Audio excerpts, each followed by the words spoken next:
Aksioni për prishjen e ndërtimeve pa leje në qytetin e Vlorës ka nxitur kryeprokurorin e përgjithshëm Adriatik Llalla të udhëtojë drejt qytetit bregdetar. Fokusi i takimit të Llallës me prokuror të rrethit ka konsistuar në çështjen e prishjes së ndërtimeve pa leje, i cili ka kërkuar të hetohen jo vetëm ata që kanë ndërtuar ilegalisht në qytetin bregdetar, por edhe zyrtarët që e lejuan këtë fenomen, që sipas Llallës është tepër shqetësues. Ky është një interes i vazhdueshëm për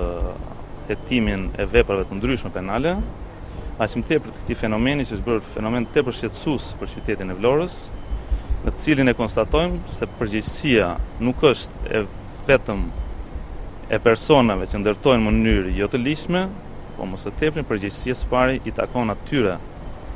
zyrtarëve lokal, të cilët kanë lejuar ndërtimin e objekteve në mënyrë jo të ligjshme. Gjatë vizitës së tij në Vlorë, kryeprokurori i prezantoi ish drejtuesin e prokurorisë së krimeve të rënda në Tiranë, Kosta Belurin, si kreun e ri të prokurorisë së Vlorës, duke zëvendësuar në detyrë prokurorin Dorian Tafili.